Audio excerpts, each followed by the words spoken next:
اقبال نے کتنا خوبصورت شعر کہا ہے، نگہ بلند سخن دل نواز جاں پرسوز، یہی ہے رخت سفر میرے کارواں کے لیے۔ ناظرین و حاضرین، ادارے اس وقت تک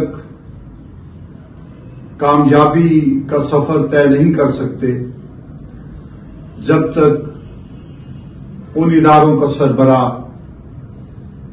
میر کارواں ایک اعلی فکر، ایک دانش کی نگاہ رکھنے والا نہ ہو۔ ہمارے لیے یہ بات کتنی سعادت کی بات ہے کہ ہمارے ادارے قائد پنجاب کا سربراہ ایک ایسی شخصیت، ایک ایسی قداور شخصیت کہ جن کا تعلق علم سے بھی ہے اور ادب سے بھی۔ میری مراد رانا تجمل عباس، یہ ایک ایسی شخصیت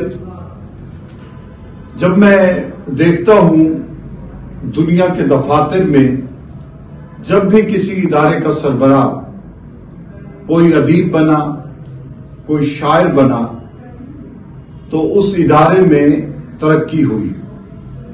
سامنے کی مثال قدرت اللہ شہاب جب ایک ادارے کے سربراہ بنتے ہیں، اس علاقے میں شاندار تبدیلیاں آتی ہیں۔ پطرس بخاری جب ایک ادارے کے سربراہ بنتے ہیں تو وہ ادارہ ترقی کرتا ہے اور بے مثال ترقی کرتا ہے۔ تجمل عباس رانا صاحب کے یہاں آنے سے یوں لگتا ہے کہ جیسے گلشن میں بہار آ گئی ہو، ایک نئی تازگی، ایک نئی فکر ہمارے ادارے میں موجود ہے۔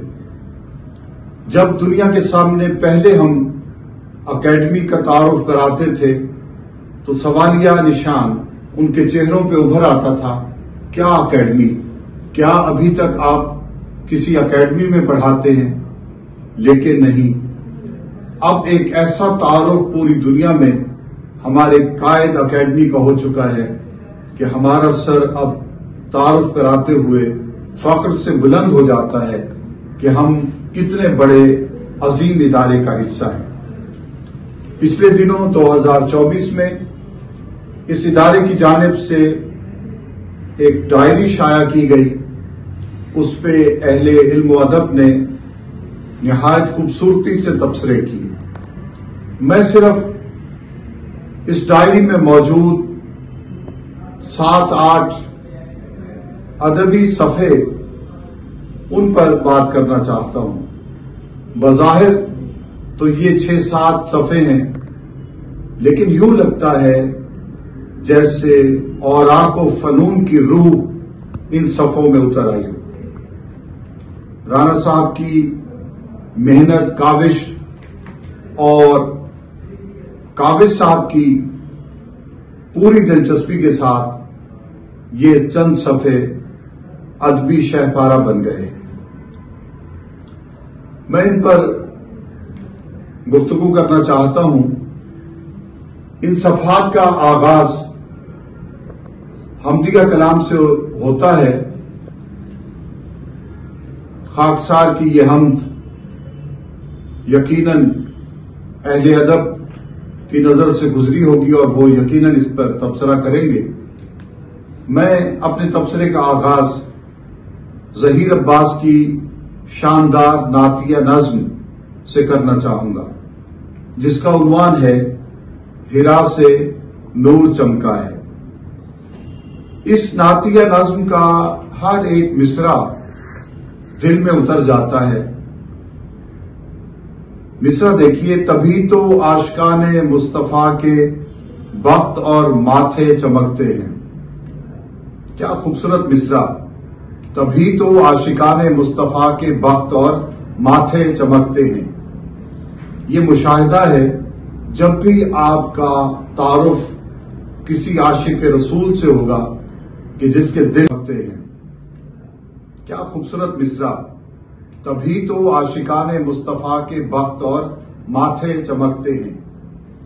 یہ مشاہدہ ہے جب بھی آپ کا تعارف کسی عاشق رسول سے ہوگا کہ جس کے دل میں محمد مصطفیٰ صلی اللہ علیہ وآلہ وسلم کا پیار بستا ہے تو اس کی چمک اس کے چہرے پر، اس کے بخت پہ ضرور نظر آئے گی۔ شاندار نظم ہے اور پڑھنے کے قابل ہے۔ اس کے بعد تجمل عباس رانا، ڈائریکٹر جنرل قائد پنجاب کی غزلیں موجود ہیں۔ رانا صاحب کی شاعری کا مطالعہ جب بھی کیا جاتا ہے تو ایک تازگی کا احساس پڑھنے والوں کو ضرور ملتا ہے۔ غزل کی روایت جو کہ 300 سال پر مشتمل ہے، غزل میں فرسودہ مضامین کی بھرمار ہے۔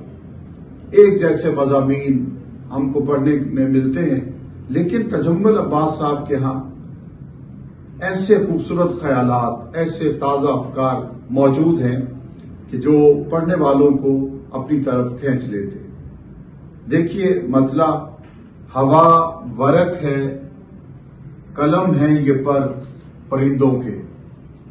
دیکھیے کتنی خوبصورت لفظیات کے ساتھ ہوا ورق ہے، قلم ہے یہ پر پرندوں کے، سما پہ لکھے ہوئے ہیں سفر پرندوں کے۔ اور اس سے آگے جو شعر ہیں: سنے ہیں معجزے ہم نے بہت دست شفائی کے، سنے ہیں معجزے ہم نے بہت دست شفائی کے، وہ کیوں مانگے شفا جس کو تیرا بیمار رہنا ہے، وہ کیوں مانگے شفا جس کو تیرا بیمار رہنا ہے۔ آگے بڑھتے ہوئے نظر پڑتی ہے ڈاکٹر شازیہ اکبر، جو قائد اسلام آباد سے جن کا تعلق، سینئر ماہر مضمون اردو، کئی شعری مجموعے جن کے منظر عام پر آ چکے ہیں، انتہائی خوبصورت شاعرہ۔ اور میں تو سمجھتا ہوں کہ اللہ پاک کا ہم پر احسان کہ پروین شاکر کے بعد خواتین شاعرہ میں کوئی کمی محسوس ہو رہی تھی تو شازیہ اکبر کی وجہ سے وہ کمی پوری ہوئی۔ نہایت خوبصورت غزلیں، نظمیں لکھتی ہیں۔ دیکھیے: وہ میرے ساتھ زمانے کی باتیں کرتے ہوئے، وہ میرے ساتھ زمانے کی باتیں کرتے ہوئے، نہ پوچھ کتنا کھلا اور کہاں کہاں سے کھلا۔ کتنا خوبصورت شعر! جب یہ شعر ذہن میں آتا ہے تو محسن نقوی کا ایک شعر فوراً چھناکا سا ہوتا ہے ذہن میں کہ جتنا ہوا سے بند کبا کھل گیا تیرا، جتنا ہوا سے بند کبا کھل گیا تیرا، ہم لوگ اس قدر بھی کسی سے کہاں کھلے۔ اور غزل کی روایت کا ایک بہت ہی اچھا شعر: صرف مانے تھی حیا بند کبا کھلنے تک، صرف مانے تھی حیا بند کبا کھلنے تک، پھر تو وہ جانے حیا ایسا کھلا ایسا کھلا۔ ڈاکٹر شازیہ اکبر کی یہ پوری غزل انتہائی شاندار، اور میں سمجھتا ہوں قابل صاحب کا انتہائی خوبصورت انتخاب۔ اس کے اگلے شعر دیکھیے: نہ اس سے قبل کوئی اس طرف بلایا گیا، نہ اس سے قبل کوئی اس طرف بلایا گیا، وہ راستہ ہی الگ تھا جو آسمان سے کھلا۔ غزل کے شعر میں یہ نعتیہ مضمون کتنی خوبصورتی سے شامل ہوا اور اس نے غزل کے حسن کو نمایاں کر دیا۔ دریدہ دامن ہستی نے شرمسار کیا، جہاں سمیٹنا چاہا اسے وہاں سے کھلا۔ کسی کو آنکھ محبت کی بارگاہ سے ملی، کسی کو آنکھ محبت کی بارگاہ سے ملی، کسی کا ذہن شعور گزشتگاہ سے کھلا، کسی کا ذہن شعور گزشتگاہ سے کھلا۔ نہایت عمدہ غزل، بہت ہی شاندار۔ اس کے بعد ظہیر عباس کی ایک غزل بھی ان اوراق پر موجود ہے۔ اس کا شعر دیکھیے کہ وہ ہونٹ وہ آنکھیں ہیں یا میر کے مصرے، وہ شخص غزل جیسا اور یاد زبانی ہے۔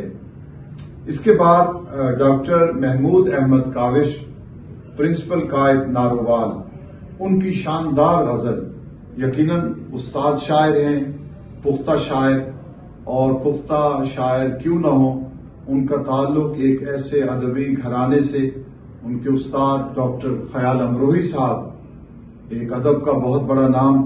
ان کا شعر دیکھیے ڈاکٹر محمود احمد کاوش کا کہ ردائے خوف میں ہر شخص لپٹا لپٹا سا، کیا ردیف اور کیا قافیہ ہے۔ ردائے خوف میں ہر شخص لپٹا لپٹا سا، دکھائی دیتا ہے ہر وقت سہما سہما سا۔ یہ شعر اشوق انہوں نے اپنی پوری غزل میں بیان کیا۔ اس کے بعد ڈاکٹر مہناز انجم، سینئر ماہر مضمون اردو، قائد اسلام آباد سے، جن کا تعلق نہایت ہی خوبصورت غزل، کوئی گلاب جھکے شاخ سے میری جانب، کوئی گلاب جھکے شاخ سے میری جانب، کوئی مہک میرے سانسوں میں لہلہائے تو، کوئی گلاب کوئی مہک میری سانسوں میں لہلہائے تو۔ اس کے بعد کیوں کے عنوان سے شیریں رزاق کی ایک نظم جن کا تعلق قائد شرپور سے ہے، سینئر ماہر مضمون اردو ہیں، یہ بھی پڑھنے سے تعلق رکھتی ہے، اور کیوں کا عنوان بھی اپنے اندر کتنے سوالات کو چھپائے ہوئے ہیں۔ اس کے بعد حسین اکرم محی الدین، یہ طالب علم ہیں بی ایڈ کے، قائد سرگودا سے، ان کی غزل بھی موجود ہے۔ یہاں چاہیے تھا کاوش صاحب کو بھی اور اس ادارے کے اساتذہ کو بھی کہ اس کو ایک بار دیکھ لیتے، کیونکہ جس طرح اس رسالے کا، اس ادبی صفحات کا معیار آ رہا ہے، یہاں آ کر دھچکا سا لگتا ہے، لیکن وہ دھچکا اس لیے بھی قابل برداشت ہے کیونکہ طالب علم کی کوشش ہے، اور ہمیں اس کو داد دینی چاہیے کہ وہ اس طرف آیا، محنت کرے گا، پڑھے گا، ریاضت کرے گا، تو وہ یقیناً اچھی غزلیں، اچھی نظمیں لکھ سکے گا۔ اور آخر میں نوید عباس، قائد چریوٹ سے جن کا تعلق، بھائی میں داد دیتا ہوں نوید عباس کی شاعری کو، بہت ہی پیارا کلام، دل کا تیری چاہت میں عجب حال ہوا ہے، دل کا تیری چاہت میں عجب حال ہوا ہے، سیلاب سے برباد مکانات کی مانند، سیلاب سے برباد مکانات کی مانند۔ یقیناً قائد پنجاب کی ڈائری کے یہ صفحات، یہ ادبی صفحات پڑھنے سے تعلق رکھتے ہیں۔ میں نے جان بوجھ کر اپنی نظموں پہ، اپنی غزلوں پہ تبصرہ نہیں کیا، کیونکہ اپنی شاعری پہ تبصرہ کیسے ہو سکتا ہے، وہ اہل ادب کے سپرد کہ وہ اس پہ بات کریں۔ سماعت کا بہت شکریہ۔